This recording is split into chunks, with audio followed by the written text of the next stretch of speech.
and gentlemen, boys and girls, children of all ages, Huge Pop Wrestling Podcast proudly brings to you one half of its TikTok Tag Team Champions of the World. Not to mention reigning, defending Andersonoff champion. It's me. It's that M-A-T-T. And riding with me, as always, it's Scotty and Phil. Huge Pop Wrestling fans, what do you want to talk about? Hey, I think it's AEW. It's AEW. It's AEW there you go. Thursdays. All right. So, yeah. Let's start in. Big news. My phone blew up because of the gentleman directly below me. Jay White's in the AEW. He's all elite. That was sick as hell last night. For life. I mean, my notes say Bullet Club is all elite. That was sick as hell last night. If nice. That's not the way to kick off a Dynamite, I don't know what the hell that was. Because honestly, if I want to say anything about Dynamite last night, that's how Monday Night Raw should have been on Monday. Absolutely. Yeah, you're right. Phil, You're right. 100%. Well, I made the comment to Scott. I called Scott and I made the comment. And this is a little exaggeration, but I said, holy shit, Dynamite was better than Night 2 of Mania. Yes, sir. Fair. I mean, that's fair. No, but you're right. They kicked it off. They kicked that show off like that's what they had to do. You know what I'm saying? You got everybody's attention after that. Oh yeah. I mean, Tony Khan basically said, "Do I have your attention now?" Yep. And unfortunately, because of where WWE is going and what Monday Night Raw looked like, complete garbage, that just gave Tony Khan and AEW, in my opinion, the upper hand in this whole thing. Or an advantage of some sort. I don't know. What do you think, Phil?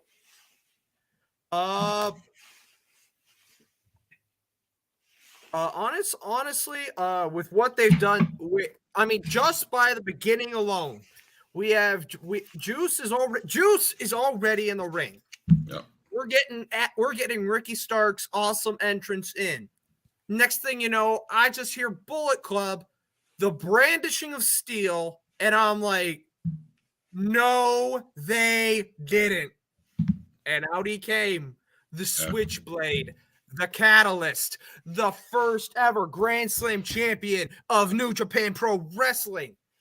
Jay White is now in All Elite Wrestling, and yes, AEW beat WWE to the punch. We've all been saying, yo, guys, Jay White most likely will go to WWE. We don't want to see him in AEW. He could get lost in the shuffle. He's only going to be relevant for maybe a few weeks. From what I checked yesterday, this is going to get a lot bigger than what we've all been saying. Jay White means a lot in any company. Yeah. Ring of Honor, Impact, New Japan. He has made such a movement in there that, like, again, he started a whole era. Like, we've got the new Switchblade era, so let's go. Yeah, I mean, go ahead, Matt. Sorry. That when the Bullet Club music hit, I mean, come on.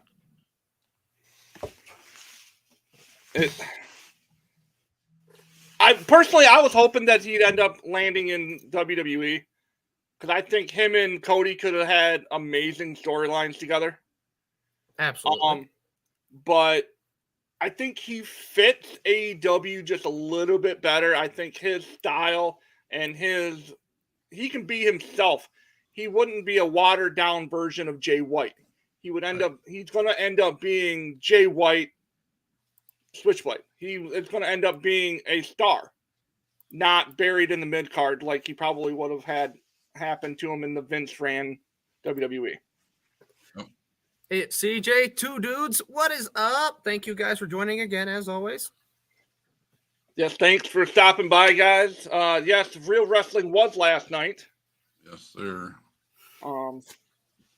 So, I mean, I was hoping I was jazzed for Juice versus Ricky Starks because I love Ricky Starks, but I mean, what we got was a little bit better. I mean, he took a Cody-like beat down, but whatever. Dude got his ass kicked. I mean, like teacher, like student, I guess. Yeah. My bad. Tony Khan gave us more surprises on the post WrestleMania Dynamite than yes, sir. Yes. Thank you, Ryan. Two dudes with attitudes coming in hot today. Sure. So you follow that up with I felt the trios tag match was great. I mean, you got the Best Friends versus House of Black. Yeah. And I mean, Orange Cassidy keeps doing what he does and keeps impressing me every week. You couple that with possibly the most underrated and underutilized talent in AEW, Murphy. I mean, Murphy, he is off the charts. He's one of the most underused and like underappreciated dudes on that roster. I'm sorry, like the things he was doing in that match was insane. Yes, sir. Yep, absolutely. I will also say too, like House of Black, of course, brilliant entrance as always, coming in from the black. I mean, House of Black, we know what it is. But Trent making his entrance by having Mama Sue drive the minivan. Yeah. Yes, give me that. Give me what I want. Right. Yes. Like that was great. But then. And then I guess the overall, if I want to talk like just about the match overall, absolutely great. I mean, I knew House of Black were going to retain, but still, it gave us a great match. Again, Best Friends and Orange Cassidy together. I don't understand why they have not had a run with the tag titles or the trios. Well, I mean, trios titles obviously, but tag titles at least with like the Best Friends, like maybe Chuck and Trent. I'm surprised why they have not really gotten that shot at really a big thing at a title reign yet, because I think they would be great. You execute it properly, they could be great. Yes. I liked what Taz said about Orange Cassidy. I'm an Orange Cassidy fan. I've always been. Taz says that's what Cassidy does. He rents space in people's heads with the games he plays, and it showed it last night. He had that big man in the middle of the ring, and he got in his head, and it was cool to see him freeze a little bit. And so, and that guy's nothing to mess with, man. Orange Cassidy's nothing to mess with. So, but overall, great match. A lot of high flying, a lot of big dudes. And of course, you knew that House of Black was going to win.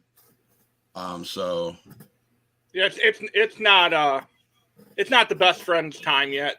No, I mean you gotta let. I'm not by any means saying that House of Black needs to go on a Romanesque run, but they need to have a pretty decent reign. Yeah, exactly.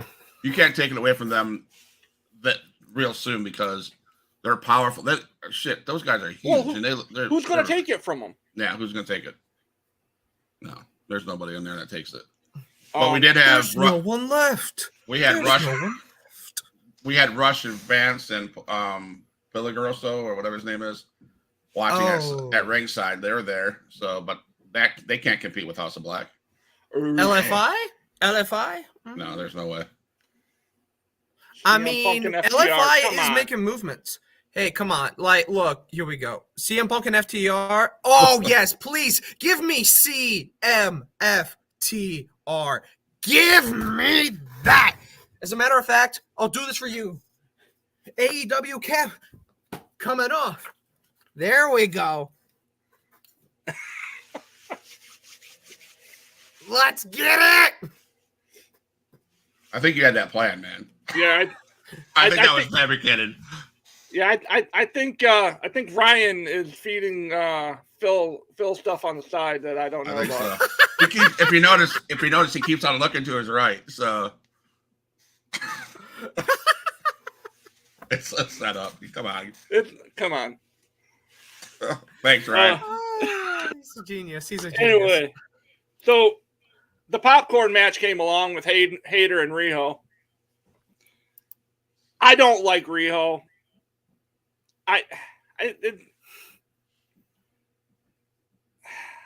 For me, I understand she's Kenny's. Like, Kenny runs the women's division. I get it.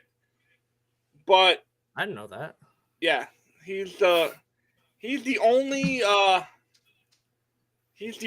one of the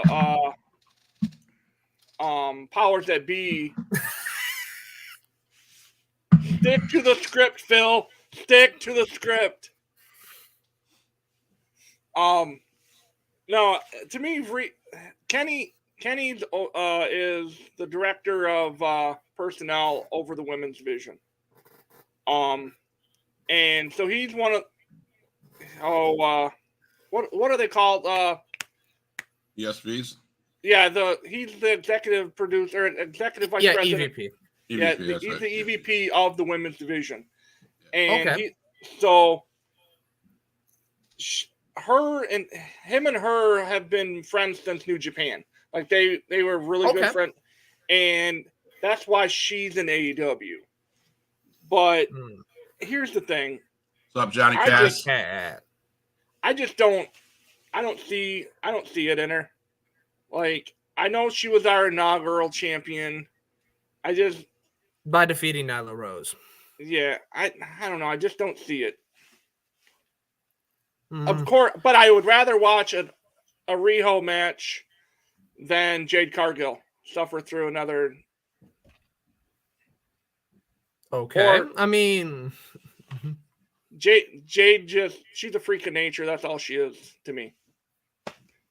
She's Bianca Belair 2.0. I mean, most people I know most people have said worse, like saying she's a Goldberg at this point, but well, I mean, I was trying to be nice, Phil. I get it. But anyway, though, for me, I did not know that Kenny Omega was actually ran the women's division in AEW. That was just something I didn't know. So thank you for the advice. Thank you for the info. But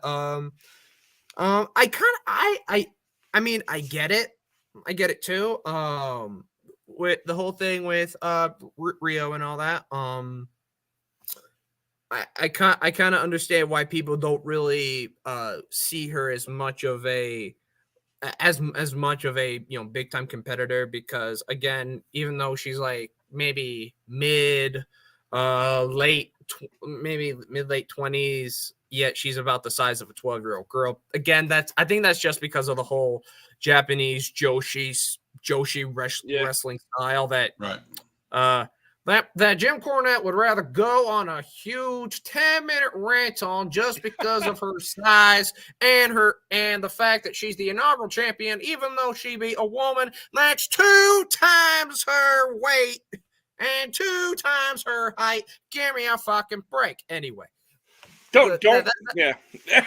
I'm not gonna go anywhere with that. But honestly, her match with Jamie Hayter, I honestly really enjoyed it.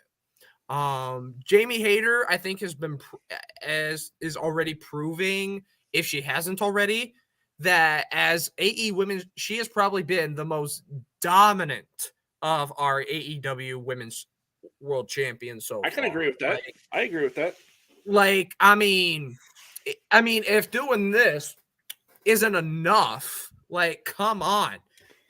Like, the only thing if I was Kenny in this point Kenny in this time right now with Jamie as as women's world champion, only thing I would change, get rid of Britt Baker, for crying out loud. We know they're friends. We know their connection. You don't have to be with her for every single match, though. Right. Yeah. Let Jamie do stuff on her own and show that she's still a great competitor. Right. Also, I actually really don't, and I don't know, people can give me heat. People can give me heat for this. I don't really care. But I actually like Jamie in this sort of babyface role. I don't mind it. She was great when Britt Baker were heels, but she's still great as a babyface. She's able to transition really well, and honestly, like the honorable shaking of hands at the beginning of the match before they actually went down in a battle of fisticuffs. I liked it. I honestly really liked it, and I still see great things for Jamie. I don't know who's going to beat her, but we'll find out in due time. I like the match. I thought the match was great. A lot of those, they can go all over the ring all day long, but as you start the match, you notice how big her hater is to Riho, and it's like she dominated her, and it was physically, who's going to take her out except for that guy that lady that Matt hates to love, Cargill. But but no, you could tell from the beginning. Yes, Riho is great. She's but you could tell how dominant Hayter was going to be throughout that match, and they both went hard, and Hayter won. So, and to answer your question, Phil, the proper person to dethrone Hayter, possibly, I don't know, over in London this summer. All in. Yes. I feel it should be someone like Ruby Soho. Yeah. Or I honestly think it should be a big stage for her to lose it at All In. I think it should be Ruby Soho Jamie Hayter or Paige. Go ahead. Or Paige. Or Saraya. Saraya Yeah. would actually not be a bad choice, because I was gonna say, you lose it. You have her lose it to somebody like Ruby Soho. Like, I was going to say, you would have her lose it in her home country, like at Wembley of all places. But you know what? You said Saraya, and honestly, Saraya would not be a bad choice. English woman versus English woman. It's fair. It's fair. It's fair. You'd probably have a 50-50 chant going on between, let's go Hayter, let's go Saraya. It would be great. I think that would be, honestly, if they book that card right, that could be a contender for match of the night for that thing. Also, speaking of All In, former NXT UK announcer, as well as an NXT and I believe also 205 Live, Nigel McGuinness is All Elite as well, following Tony Khan's statement. Yes, he is. I think I feel like the reason they got Nigel in this was because he came in during Supercard of Honor 0 Hour on Friday night. That, I think, was a smart move for Nigel McGuinness. Knowing that WWE let him go, which was, for me, I was kind of sad by that, because I'm a big Nigel McGuinness guy. In fact, I was actually a big fan of him back when I actually looked back at old Ring of Honor matches and saw that he was actually a former ROH World Champion. That was crazy for me. And you know what? I think, honestly, with Nigel as a commentator alongside Ian and Caprice, as well as being there for, working backstage, he's gonna do a lot as far as he's gonna be a big guy as far as the backstage reporting goes. I think they're setting up for Britt to turn on Hayter, and that's who faces Hayter. And that's who faces. That would not be bad either, but Hayter should win in that situation. Yes. We do not need Britt as a two-time. We don't need Britt as a two-timer. She's already proven her dominance. So the next segment, wasn't it the JAS offering the Acclaimed a spot in the JAS? Yeah. Yes. You know what makes Daddy Magic's nipples hard? No one wants to know. And there was a lot of scissoring going on, and that's okay.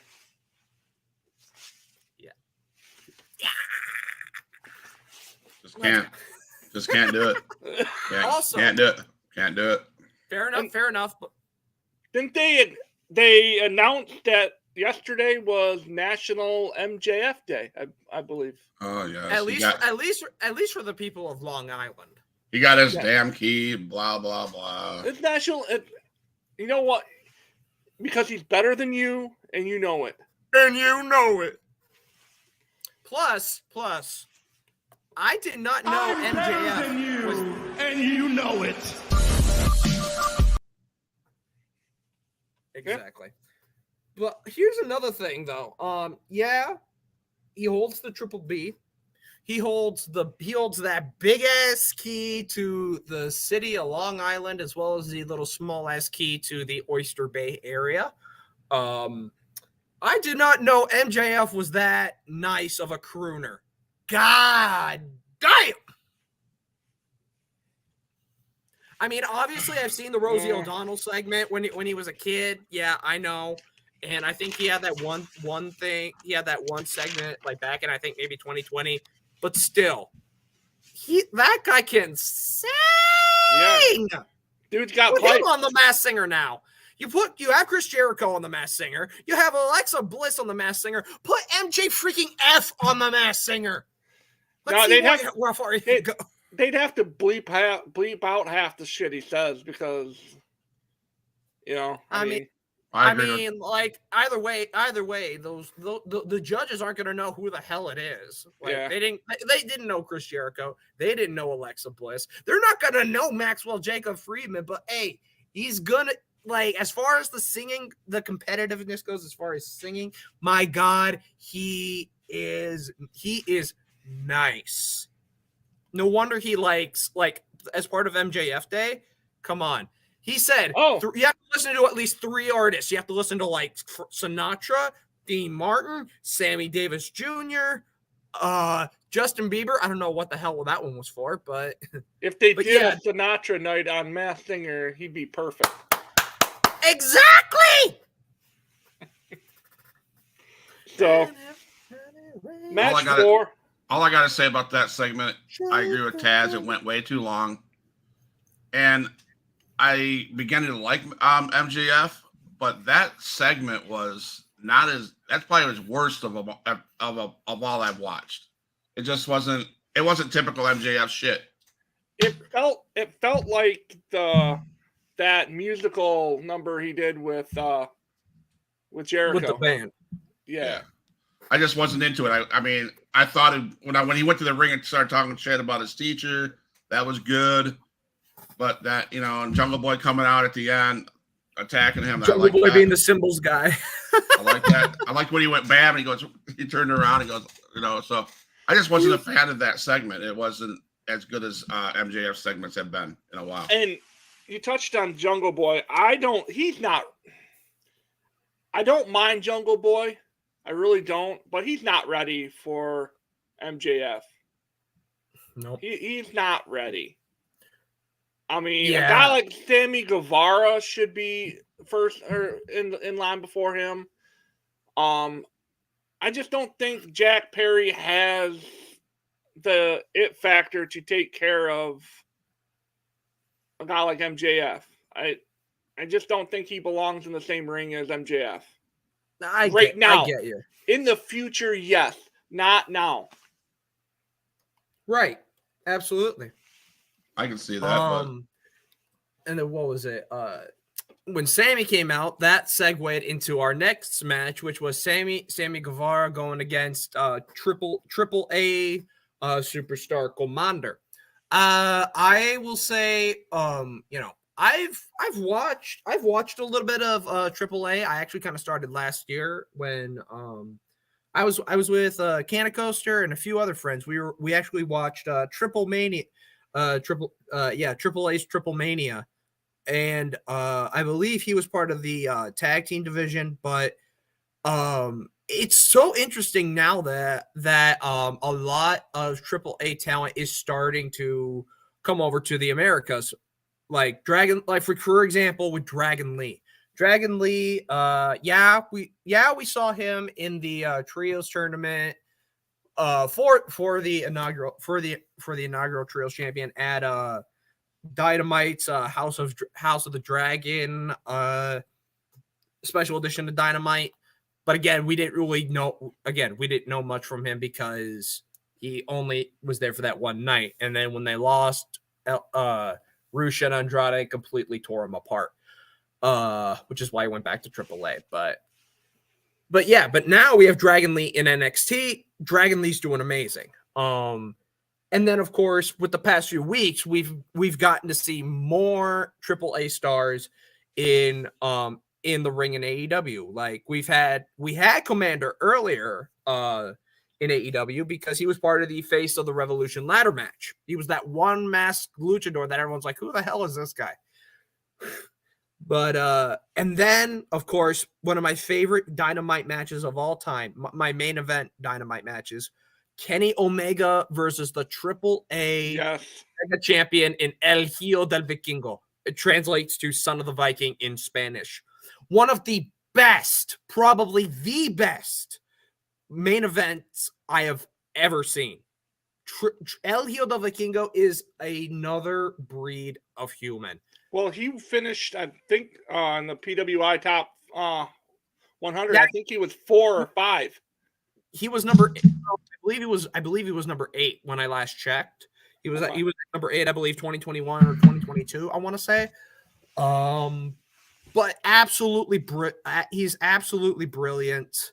Kenny Omega won, but again, beautiful match. El Hijo del Vikingo Commander had a match for the AAA title at Supercard of Honor, which was the very first match on the regular showing of Supercard of Honor. Great match. He was 8. Yeah, he was good. Like they both put on an amazing freaking match. Then we had Commander coming out on Dynamite against Sammy. Again, great match. They had the chemistry with them was almost like basically spot on. The only problem I had with the match was the promo that Sammy gave after he beat Commander. Sammy, Sammy's one of those guys, though. He is like a very select few of the AEW guys. They can wrestle a mop and make it look good. 100%. Right. But you put him across the ring from a guy like Commander, it's going to be a holy shit kind of match. It's going to be that kind. And lightning in a bottle. Let's go get it. Let's go make some noise. Let's go show the world how good we really are. Yeah. Yeah, they are literally kings of the ropes. Like we've seen Ray Phoenix do crazy stuff with the ropes. We've seen guys like Grab Metalik do great stuff with the ropes. Commander for me is starting to become one of those kings of the ropes.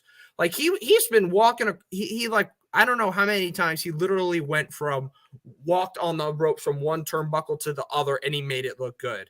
What's going on, Don? Thanks for stopping in, Donald. You didn't like the promo, huh? That's one of my former. The promo coworkers. was weird for me because Really? I know at this for me. No, don't. Here's where I'm like, well, it doesn't make sense for me because, as we all well know, Sammy is a part of the Jericho Appreciation Society. Right. However, the promo from the beginning to about almost before the end, it felt way too babyface. It wasn't until he said Jungle Boy, Darby Allin, and he mentioned them that I'm like, okay, he's turning back. Okay, he's going back to the heel thing. I'm like, pick one already. Well, he's kind of in that situation, because he's a heel. He's with the JAS, like he's supposed to be a heel, but I think the JAS is slowly going to start dissolving. It's gonna end up going away, and because let's be honest, this ran its course. 100%. It just has. It doesn't need to be here anymore. Right. Because what are you doing other than Jake Hagar coming out and be like, I really like my hat? Like, hey, it's a good hat, okay? I like my hat. Yeah, like I'm kind of done with that. And I really honestly could give a shit less what makes his nipples hard. I really don't care. Especially the yeah, but I'm just, I don't know. I think it's going to be, I think Sammy's going to make that run, get the push, and like Ryan just said, it's going to be Jericho getting jealous of Sammy. Jericho. Yes. Jelly Jericho. There we go. But Sammy said it how it was. I mean, he told Tony right in the middle of the ring, he did something that the champion doesn't do. He wrestles. That's a good point. Yeah. I mean, that is a very I mean, don't get me wrong. That is a very valid statement. That is something that MJF does very little of. Right. He mainly is out there he's mainly there just for someone to bring out the heel heat. Like he doesn't completely wrestle all the time, which is why. And now I would like Matt's gonna laugh at me, but I would like to see him wrestle more because when he does wrestle, I like what he does. He puts on clinics out there. He does, and it's just it's sad to see him. And don't get me wrong, he can sing. Not saying that, but I'd like to see him in the ring instead of dressed like Frank Sinatra singing a song. Because he can go. And I'm glad that people don't think he can. The guy proved it with what he did with Bryan Danielson. He proved it. He proved he can wrestle. He's not just a sick dude on the mic. He can go. He has every part of the game. That's right. He does. And it just frustrates me that they don't let him do that. He's young enough. It's not like we're dealing with a dude like Roman who's in his late 30s, that mid to late 30s. We have a 20-some-year-old champion that could be wrestling and should be wrestling every week, at least once. You don't have a guy like Roman who is recovered leukemia patient that is aging, is in his prime of his career, but at the end of his prime. I just think that, I mean, don't disrespect. I believe I can disagree with you. I believe MJF needs to wrestle. We need to see him. He's a champion, and if AEW wants to go way above the competitors, that champion needs to wrestle. Because like Matt said, he's young. He can go. Why not? Yeah, he's like 20. He's 28 years, 27, 28 years old. Like he should be able to wrestle, no problem. And Roman Reigns, we need to see more of Roman Reigns. I mean, yeah, he's a recovering leukemia patient, but let's see him more in the ring or doing some battles somewhere. I mean, I don't know. That's why I've never been a fan of having your champion do. All you do is have your champion do mic work. It's just, I don't know. So we go into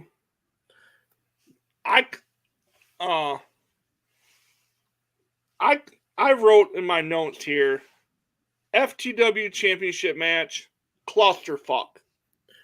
It was an absolute clusterfuck. If I could say one more thing right before we go into that, though, we also had another return happening because we had we were just staring. I think at one point we were just staring at like this big red light coming out of a doorway. We see Christian Cage. Christian Cage is back. Apparently, somehow he was able to escape being put in a coffin 6 feet deep. But he came out. And then next thing we know, out of the smoke coming out of the red doorway, we get a brand new Luchasaurus. And I'm like, God damn, the human Pokemon has evolved. He did. He was like he went up, but he evolved to the next thing. That guy looks sick as hell. Yeah, I don't know. That was almost as cool as the clusterfuck match. Oh, between Hook and All Ego Ethan Page. Honestly, I don't know if I would say that was a big clusterfuck as much as I would say Matt Hardy and Isaiah Cassidy have turned on the firm. Clusterfuck. Filler match. That's all it was for me. I mean, you got to admit, though, even though Ethan Page took a shot at the Twist of Fate, but ended up completely messing it up, Hook hit a Twist of Fate, and I'm like, yo, that's not too bad. See, okay, so you had 1 star. You had 1 star, and in my eyes, 3 other enhancement talent. Hook plus 3 dudes that wouldn't make it in NXT, in my opinion. Are you saying like Matt Hardy and Isaiah Cassidy would not be able to make it in NXT? Matt Hardy's past his prime. Can't move. Well, okay. Well, I mean, okay. He just he looks almost as impressive as Lita did. Oh, wow. I don't like Matt Hardy. I've never been a Matt Hardy. Jeff Hardy is another story. I enjoy a good Jeff Hardy match. Matt Hardy's never been I've just never been a fan of Matt Hardy. I have to agree with you with Ethan Page. I didn't like him back when he was in TNT, TNA, whatever he was. I was never a fan. Right now. I was never a fan of Ethan Page. He never, to me, appeared to be worth a shit. I never liked him. I agree with Matt Hardy. I agree, Matt. He needs to go as much as Sting needs to go. Just saying that. And I don't know much about the other guy, but Isaiah Cassidy has been part of Private Party with Mark. All right, Quinn. so yeah, I'm just saying I will agree with you, Matt, because it's almost like they didn't belong. It's 1 star, Hook's your star, and the rest were meh. But Ethan Page has an awesome action figure collection. That's all he's worth. Of course he does. Like he might have an awesome action figure collection, but he has nothing on Matt Cardona. Matt Cardona put him away. He's got a whole freaking podcast on it. So yeah. Like his is an actual, whereas Ethan Page is an actual vlog where. Yeah, he has where he has actual like AEW, where he'll have like actual AEW stars on there. I mean, heck, he's even had Sean Ross Sapp on his vlog, collecting figs. I called those AEW guys enhancement talent.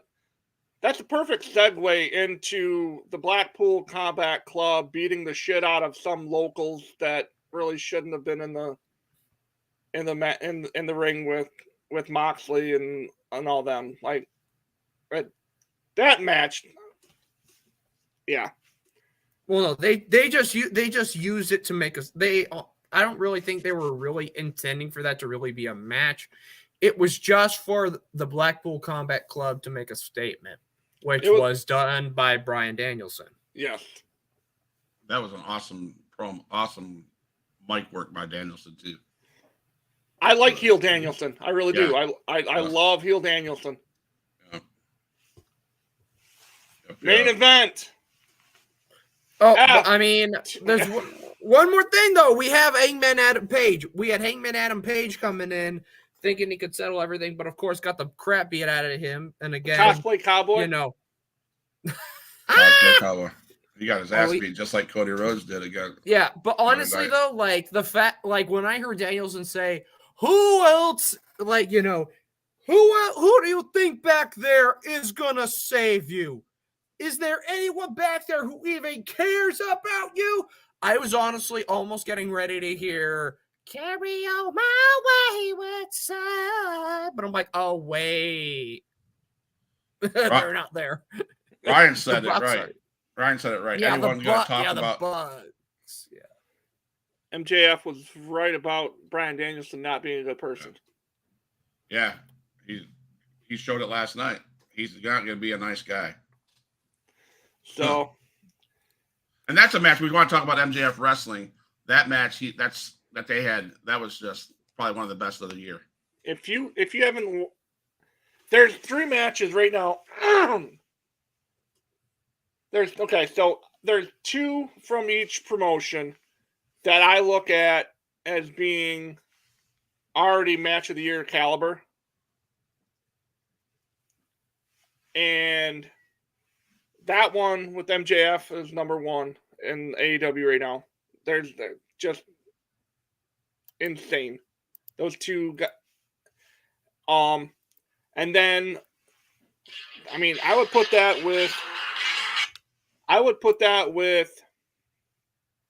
Roman Sammy at Elimination Chamber. I would put that next to KO Sammy versus the Usos. I think those for me right now are the top 3 matches of the year. I mean, I would arguably put in Kenny Omega versus El Hijo del Vikingo, but then then again that's just me. That would be the other one. That would be the other one that AEW has put on. See, there's like I said, each of them have 2 matches already in 2023 that have been all right. This is good. I like this. Ryan, you're right. I heard the CM Punk chants, and by unpopular opinion, I hope to God that CM Punk would ever come back to AEW. I think he'd be great. I think he's an awesome in what he does, but it's not going to happen, and that's just my unpopular decision.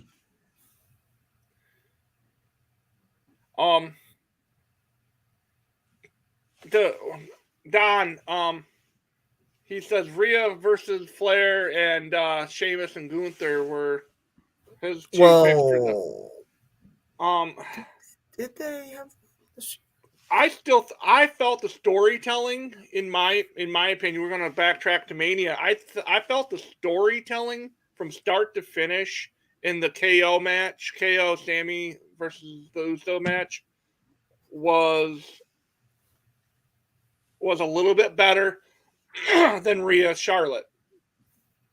They had the Ric Flair Shawn Michaels type moment with when Sami Zayn basically shot Jay a look like I'm sorry or I love you, I'm sorry, that kind of moment. When he Luga kicked him for like the third time. Yeah. He's like, I don't want to do this, but I have to put you down. Yep. And to me, like Mike on Tuesday was saying, it was the battle back and forth. It was the exhaustion. It was just the overall storytelling was, in my opinion, inside the match, the overall storytelling was better than Rhea Charlotte. And no, I'm saying he was just talking match for match, not the build up. But again, though, match wise, though, I am like David Meltzer has actually revealed his ratings on the WrestleMania matches, and the thing that I am that like right now, Diamond Dave or Dookie Dave, what I like to call him at least, Uncle Dave, whatever you want to call him. To me, he's a bunch of Dookie. he brought out when I saw what he put out for his rating of Rhea versus Charlotte, absolutely pissed off. He only gave it 2 stars. Fuck David Meltzer. Which match? Rhea versus Charlotte. 2 stars. 2 How? fucking stars. How? I don't know. But he did come out. He said that the event as a whole, night 1, was a 6-star event. 5.5 stars. The only reason that didn't get a full 6 is because it wasn't in fucking Tokyo at the Tokyo Dome. Fair enough. I was like, I don't give a fuck if it was in the. I don't care if it was in the Tokyo Dome or not. Night 1 was insane. It was the best half. That half was better than the last 6 fucking WrestleManias as a total. Right. But I just don't understand why you literally put Charlotte and Rhea at 2 when honestly, like they had one of their best. Like Rhea and Charlotte was almost match of the night if you didn't have the undisputed tag match. How is that bad? I would give that match honestly a 5-star, if not 4.5.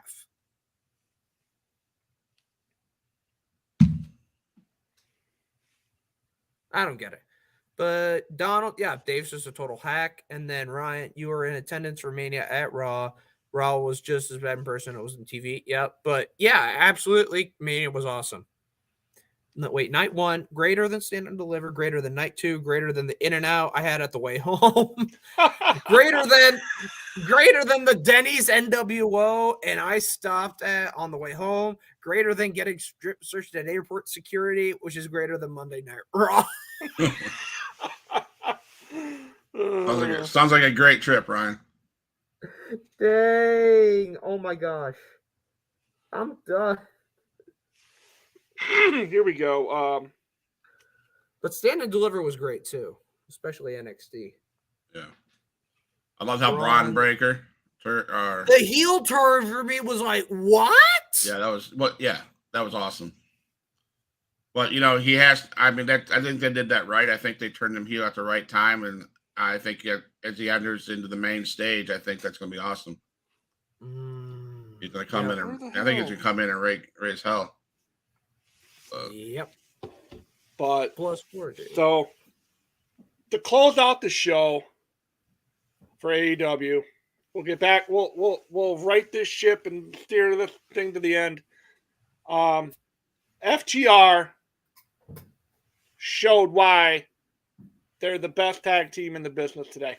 FTR versus the Guns, winner. Was it titles versus AEW careers? Oh my gosh! FTR wins because fuck the Gun Club. I mean, they're just the Guns, but yeah. I don't know. Yo, okay. I'm not a fan of the Guns. I'm just not. Okay, Ryan, the theme that the Guns came out to, that wasn't like a new theme. They literally came out to 50 Cent's Many Men. Yeah. Many, many, many men. Yep. Wish death on me. No, I still did it. Well, yeah, but I still grab my get. Yo. With them coming out to Many Men Wish Death on Me, I was like, what? Like 50? How did you get 50? And then, yeah, I mean, I know it was, yep. Yeah, Ryan, you were right about that being Many Men. FTR equals Tully and Arn. I mean, I think that's why I like FTR so much. They're not like, it goes back to when they were NXT and everything, and their shirts said, no flips, just fists. Mm-hmm. They are there to beat your ass, and they're there to win championships. Yeah, Tully and Arn, a.k.a. known as the Brain Busters, which is where we get the name of the freaking move from. And then Ryan, I will agree with you on that. The fact that the guns came out too many men wish death on me by 50 Cent. It does make sense why they came out to that, because it does fit them perfectly. Like, we absolutely hate the guns, but the guns turned that. I mean, obviously, since it was a title versus career match, I guess they wanted to make like an emphatic statement to show, hey, we are going to end you by saying, hey, you guys are telling us that we should be gone, we should be dead. Well, you guys may wish that, but we're coming, but we're still gonna cap. We're still gonna bring up the caps, but too bad. I mean, now we get to see FTR against the Acclaimed, hopefully. That's another team that don't. No, they got to come up with something different than the Acclaimed. I mean, they're just a little bit higher than the Guns. I mean, I'm not a fan of those. That's because I'm not a fan of them, I guess. I mean, maybe. we've already. I mean, I guess Lucha Bros would be the next. I would say that, yeah, over the Acclaimed. Well, the Lucha. Well, okay. Here's the thing, though. The Lucha Brothers right now. If you did not watch Supercard of Honor, Supercard of Honor did crown new Ring of Honor Tag Team Champions at Supercard of Honor in the. Oh yes, Dante Martin's legs should never have bent that way. Yeah.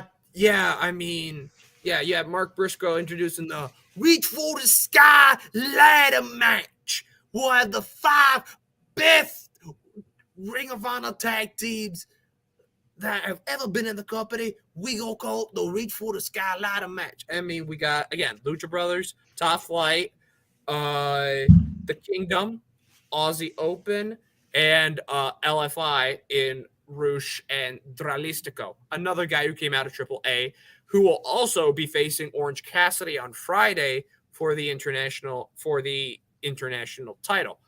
As far as matches that were also announced and other things we may have missed, I forget exactly who it was, but Keith Lee made an appearance after a while. Holy crap! Who invited Uncle Phil from the Fresh Prince over? Jay White and Juice Robinson versus FTR. Ooh, that wouldn't be a bad match. I wouldn't mind that, Ryan. Yeah. So that was it. I mean, that was Dynamite. And let me see. Stop. Edie. So this whole, real quick, we got 5 minutes ish to dive into this. I guess Vince is still not out of the woods, if you will. He's being investigated from what I've been hearing. Has something to do with no one's really saying what he's been investigated for, but this came out and it's about the impending, because he's not officially sold it. The sale hasn't officially gone all the way through. So something might be happening in the next couple of days with the WWE maybe not going to Endeavor. We just got to keep our eye out on that. Yeah, I've seen that. He's being investigated for something. They're not giving specifics at this time, but he is being investigated. I thought I heard they was going to be investigated for illegal transaction or something like that. I mean, it very well could be. That's what I heard. That's what I thought I read. So we might have Vince not being in. I mean, Vince is still going to take over control because Daddy Vince is a power-hungry jackass. But I have nothing good to say about that man right now. Right. And then I just looked it up just to see, I mean, if anybody is even interested on watching Rampage on Friday, because we will also have Battle of the Belts 6 happening there. Yes, It looks like so. Looking back from yesterday, the lineup for Rampage, Darby Allin will be going one-on-one with Lee Moriarty. His first match since losing the TNT title to Samoa Joe. Swerve Strickland's going to be making an announcement, which I think I've probably already seen on TikTok, and that's another affiliate in the rap business. Tech 9. Nice. Of all people. I'm Tech 9. Tech 9. Yeah, strange music. Swerve makes a statement. I guess it looks like apparently Ethan Page is completely furious at the fact that he lost to Hook the way he did when Matt Hardy hit him with the title, because now apparently Ethan Page is invoking a rematch against Hook, which is happening. They're saying that Jay Cargill and I guess on Rampage itself, Taya Valkyrie and Jay Cargill are having a sit-down confrontation. I'm all cool with that. And then, of course, since Daddy Magic and Cool Hand are looking to bring the Acclaimed into the JAS, they are going to be in a 8-man tag. And then I know specifically for Battle of the Belts, Cargill's doing double duty, because not only will she be having that sit down with Taya Valkyrie, she will be defending the TBS championship against a very popular female indie star, Billy Starks. Yeah, they because I've been to a Battle of the Belts. They typically, what they'll do, is it a live? Is it a live Dynamite or Rampage? Live it's gonna be it will be a live Rampage. Yes. Okay. Yeah. Well, they'll obviously what they'll do for the people who are going, whoever's going, I don't know if they listen to this or whatever, if they'll see this. It's in Kingston, Rhode Island. Okay, so chances are no. But what they'll do is they'll tape Battle of the Belts first and then go into the live Rampage. Right. Okay. So which is completely ass backwards to me, because they'll have that match. Jade and Taya will have that sit down after. It's just, I don't know, it's weird. Yeah, and you know what? I actually missed a few other things. Anna Jay is actually having her first match in a while. Anna JAS, whatever you want to say. Because Anna Jay will be having a match against the House of Black's Julia Hart. Anything else I missed? Oh, yeah, like I said, on the Battle of the Belts, Orange Cassidy, as I think I might have said it earlier, but if I didn't, I'll say it again. Orange Cassidy will be defending the AEW International title against Dralistico from Le Faction Ingobernables, a.k.a. LFI. Like I said, Jay Cargill will be facing Billy Starks, and the Lucha Brothers are defending their Ring of Honor tag team titles against QTV, otherwise known as QT Marshall and Powerhouse Hobbs. So. Oh, it looks like it is live. It is. Battle of the Belts is live. I thought, because typically they air it on Saturday. No, they're doing it right after Rampage. Huh. I'll be damned. Switching it up on me, Uncle Tony. Very true.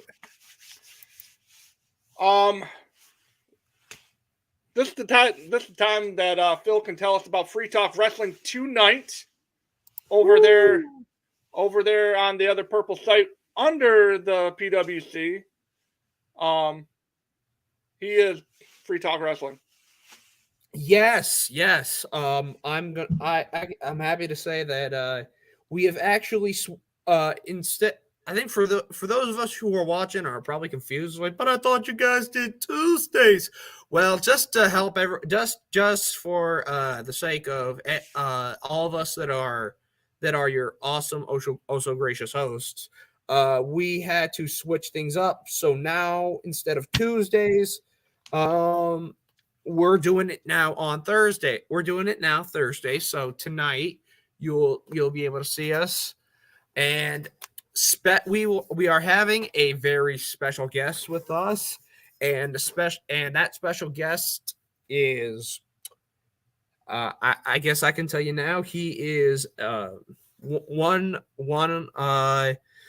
big member of Off the Top Media, very likable guy. I love getting to hear his takes, his different things on it.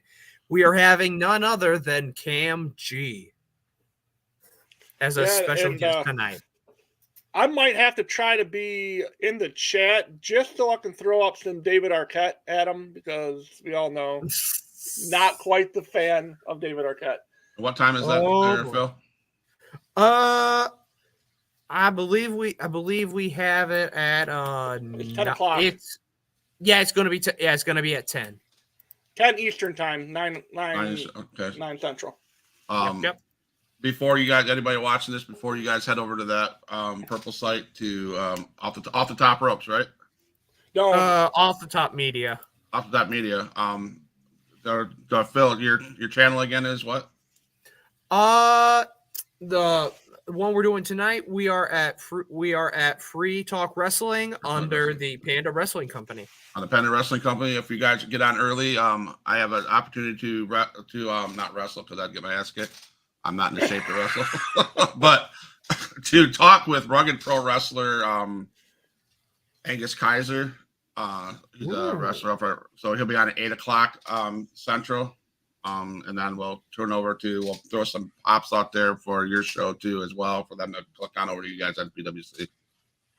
I'll have to let JB Wrestling know about that if you're interviewing him. Oh, he's coming on. JB will be here. Hey, let's go. All right. Well, come on. All right. So come on. And just so you know, Phil. So now I have taken the liberties to dole out roles to the Huge Pop Wrestling bloodline. I myself, one of the founding members of the Huge Pop bloodline, am Roman Reigns. To my, let's see, that way, you are looking at the Enforcer, Solo Sikoa. Mm-hmm. You, with that fabulous hair and all the hats, you are Jimmy Uso. That's what's up. Mike, all for wrestling, whatever you want to call him that day. Mm-hmm. He's the J. He is Jey Uso. I got it. Woo. And that brings me to the honorary Us, JB Wrestling. Now, personally, we need to go find ourselves a Paul Heyman. We need to find ourselves a wise guy. What about Cody? No. I'm just kidding. Not that type of wise guy. Oh, okay. I'm not hiring a Jim Cornette. I'm not hiring a Jim Cornette here. You want somebody to advise you. Okay, I got it. I got you. I would like a wise guy. A wise guy. So anybody out there watching that's on TikTok, you got to come from TikTok, right? They got to come from TikTok. Yeah, you'd almost have to.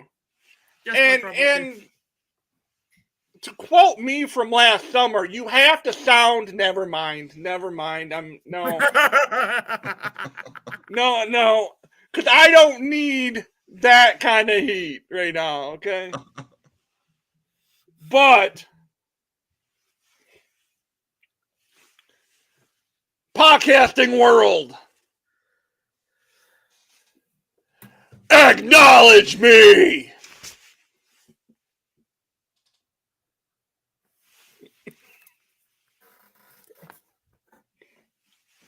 Switch it up. Oh.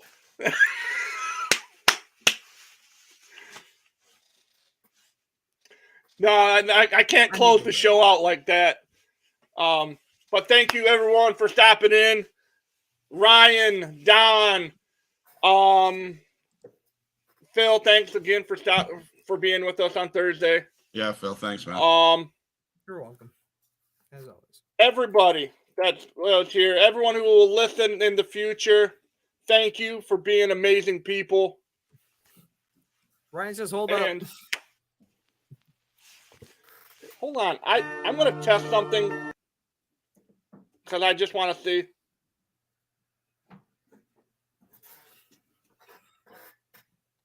Oh, hey, there we go. There we go. There we go. I What'd can you do, do Matt? it now. What'd you do? Hell yeah. Huh. Where's that at? I clicked, I brought the thing and it said show. You scroll over it. Sorry, guys, I'm just messing with things. Okay, so if you're in the chat, right? Yep. So then what do they do? You scroll, you put the finger over it. Oh. And you press show. Ah. I get that. That's cool. Hey, it's all coming together. JB Bundy, that's JB, isn't it? No. That's actually the Cult of Cornet leader himself. Oh no. Maybe you heard the call out. He probably did. All right, guys. Thanks, man, for coming in. It's been a great time. No, I can't say that because Phil has a good podcast too with Mike over on the PWC, so I can't play that. But I can do this.